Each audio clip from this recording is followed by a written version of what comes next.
With silly season in full swing this year, McLaren being in a legal battle for Daniel Ricciardo and a tug-of-war for Oscar Piastri, one has to look at the behaviour of Zak Brown, the current CEO of McLaren.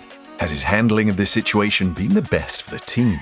He has certainly been left with egg on his face around the handling of one of F1 favourites racers, Daniel Ricciardo. Today, we'll be taking a look at if Zak Brown is growing McLaren or destroying it. After joining McLaren as Executive Director of McLaren Technology Group, Zak Brown was promoted to CEO of McLaren Racing, putting him in charge of all aspects of the company's operations, including marketing and business development. But the current state of affairs indicates he hasn't been doing the best job. The Daniel Ricciardo and Oscar Piastri contract controversy is still raging, and McLaren team principal Zak Brown is under criticism from his network of backup drivers. Following speculations that his young compatriot Piastri will replace him at McLaren in 2023, Australian F1 driver Ricciardo found himself in the middle of the sport's mid-year silly season.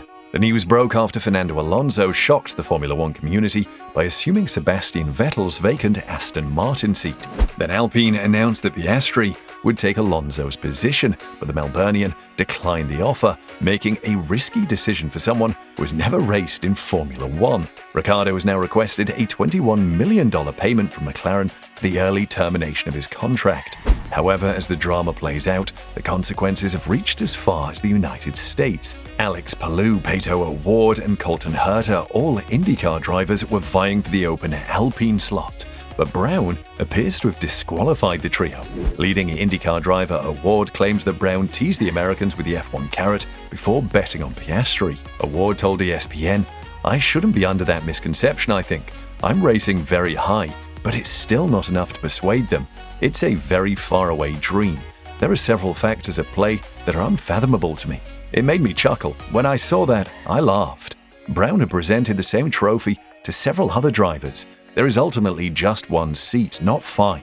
The most likely destination for Ricciardo if Piastri does replace him at McLaren would be Alpine, the French team formerly Renault, where he spent 2 seasons in 2019 and 2020. Otmar Szafnauer, the head of the Alpine team, blasted Piastri for his alleged treason over the weekend. The Alpine team manager said to El Confidencial in Spain, "I anticipated more devotion from Oscar than he is demonstrating.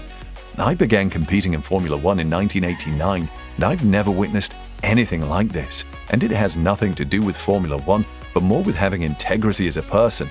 It makes no difference whether it occurs in soccer or ice hockey. You don't know." He said he would act differently by signing a document or piece of paper. "Growing up the way I did, I don't need to sign a document to have someone tell me afterward that I'm lying because I signed it. There is no way I would break my promise if you said, 'Hey, assist me, I'll help you tomorrow.' No way."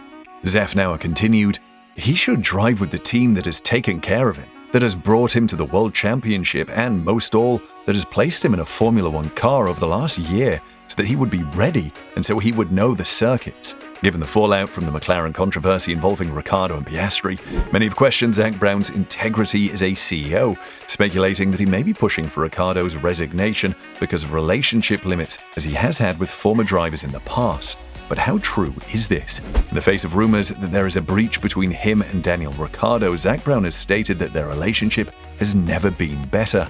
The Australian has had a challenging second season as McLaren driver, as both the driver and team struggled to deliver. Despite improved outcomes in his last 2 starts, Ricciardo has previously found happiness in merely a respectable harvest of points at his home race. There were more points in Baku than a promising but unsuccessful push in Montreal, which came after rumors about his future with the club. Brown's public statements that the 32-year-old's performance usually have not reached his or our expectations fueled much of that conversation. "We've had both fantastic weekends, like the one at Monza, when Ricciardo defeated teammate Lando Norris to win the 2021 race, and depressing weeks. And going back to our automobile, I believe we haven't yet provided our drivers with a vehicle that can consistently be in the lead, so we need to accomplish that. We have a fantastic connection, and I just provided an honest answer about how things are going, and things could be going better, but we're going to work hard to make sure they go better in the future. I believe we saw what Daniel and Lando might achieve with a solid racing car last year at Monza. Let's concentrate on providing our drivers with better race vehicles, and I believe Daniel is tremendously driven. He has our full backing, and we're having a good time. I get along really well with him. McLaren has likely had the most peaks and troughs this year regarding how their performance has varied, but were things always like this before he came around? The American joined the squad in November 2016 when it was at its lowest point and one of the most legendary teams in sports.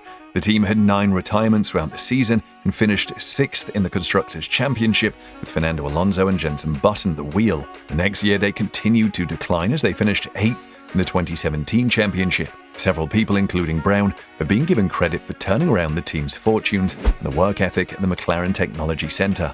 Still, the 50-year-old acknowledged that things were worse when he first arrived than he had anticipated. According to the atmosphere and what was happening, it was worse than I anticipated it would be, Brown told Fox Sports. I joined at the worst year in McLaren's history. The second year of our partnership with Honda was difficult for us, but logically, the third year should be better than the first. In the end, things worked out quite differently.